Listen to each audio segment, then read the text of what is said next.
घड़ी की सुई 8:29 पर अटकी हुई थी और मैं पसीने से तरबतर अपने कमरे में बैठा हुआ था। बाहर भेड़ियों के रोने की आवाज आ रही थी जो उस खामोशी को और भी डरावना बना रही थी। मेरा पूरा शरीर कांप रहा था और मेरी आंखें दरवाजे पर गड़ी हुई थी। मुझे पता था कि अब बस 1 मिनट बचा है और फिर वो खेल शुरू हो जाएगा। ये सब 1 महीने पहले शुरू हुआ था जब मैं अपने नाना जी के गांव गया था। एक ऐसा गांव जिसके बारे में कोई बात नहीं करता। गांव के बाहर एक पुराना पीपल का पेड़ था जिसके बारे में कहा जाता था कि शाम के बाद वहां कोई नहीं जाता। लेकिन मैं ठहरा शहर का लड़का इन सब बातों पर क्या विश्वास करता। मैं अपने दोस्तों के साथ उस पीपल के पास चला गया। जैसे ही मैं पेड़ के पास पहुंचा, मेरे मन में एक अजीब सी बेचैनी होने लगी, लेकिन मैंने इसे नजरअंदाज कर दिया। तभी मेरे दोस्त ने कहा, यार यहाँ तो कुछ भी नहीं है, चलो वापस चलते हैं। अरे थोड़ा रुको तो सही, कुछ तो अजीब होगा। तभी मैंने देखा कि पेड़ के नीचे एक काला धागा पड़ा हुआ था। मैंने सोचा कि ये किसी बच्चे का होगा और उसे उठा लिया। जैसे ही मैंने उसे उठाया, मुझे लगा कि जैसे किसी ने मेरा हाथ पकड़ लिया हो। मैंने डर के मारे उस धागे को फेंक दिया और हम सब वहां से भाग गए। जब मैं घर पहुंचा तो मेरी नानी ने मेरे हाथ में कुछ देखा और पूछा, ये क्या है? मैंने देखा कि मेरे हाथ में वही काला धागा था जिसे मैंने फेंक दिया था। मैं हैरान था। मैंने अपनी नानी को सब कुछ बता दिया। नानी का चेहरा डर से पीला पड़ गया।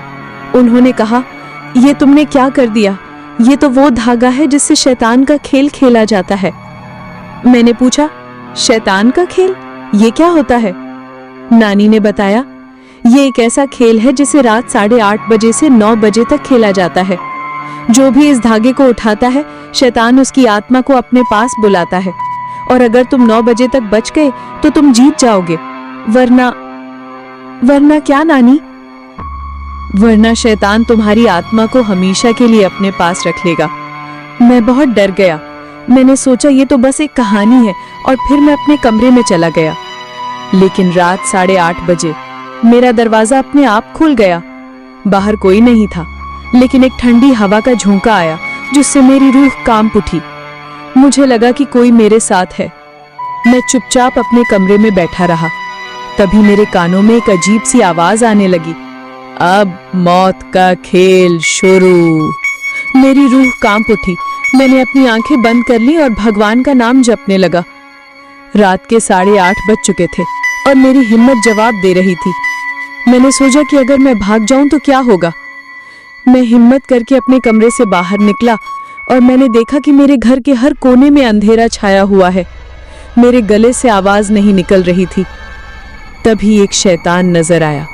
उसने अपना हाथ मेरी तरफ बढ़ाया।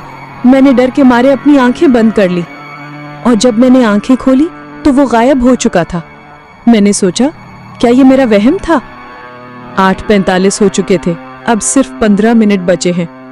मेरे कानों में वही आवाज फिर से गूंज उठी। मेरे दिल की धड़कन तेज हो चुकी थी।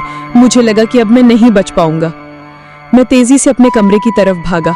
मैंने सोचा कि अगर मैं 9 बजे तक अपने कमरे में छिपा रहूं तो मैं बच जाऊंगा। लेकिन जैसे ही मैंने दरवाजा बंद किया, दरवाजे पर जोर जोर से दस्तक होने लगी।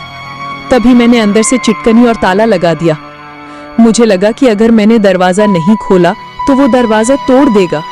मैं दरवाजे से चिपक कर बैठ गया और उसने कहा, मुझे तुम्हारा डर बहुत पसंद है, लेकिन अब तुम्हारे पास सिर्फ 10 मिनट बचे हैं। क्या तुम 10 मिनट तक मेरा सामना कर पाओगे? मैं इतना डर गया कि मेरे मुंह से आवाज नहीं निकली। मैंने सोचा, अगर मैं इससे बात करूंगा तो ये मुझे मार देगा। मैं चुपचाप अपने कमरे में बैठा रहा। 8:55 हो चुके थे। सिर्फ 5 मिनट बचे हैं।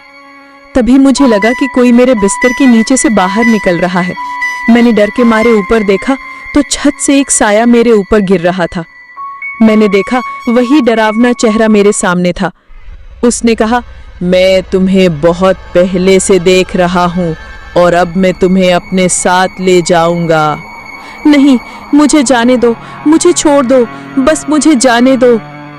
तभी मुझे याद आया कि मेरी नानी ने मुझसे कहा था, अगर तुम शैतान को हराना चाहते हो तो तुम्हें उससे बिना डरे बात करनी होगी। मैंने अपनी हिम्मत को इकट्ठा किया और कहा, मैं तुमसे नहीं डरता। शैतान हंसने लगा। तुम मुझसे नहीं डरते? ये तो सबसे बड़ा झूठ है। मैंने कहा कि हाँ, मैं तुमसे नहीं डरता, तुम मेरे साथ कुछ नहीं कर सकते। तभी शैतान की सूरत बदलने लगी और वो धीरे धीरे गायब होने लगा। और जैसे ही 9 बजे शैतान गायब हो गया, मैं अपने कमरे में पड़ा रहा। मेरी नानी मेरे कमरे में आई और उन्होंने कहा, तुमने उसे हरा दिया, तुम बहुत बहादुर हो। मेरी आंखों में आंसू आ गए और मैंने फैसला किया कि मैं कभी भी किसी भी डरावनी जगह पर नहीं जाऊंगा। आज भी जब घड़ी में 8 बजते हैं तो मेरे शरीर में डर पैदा हो जाता है और मुझे लगता है कि जैसे कोई मेरे आस पास है।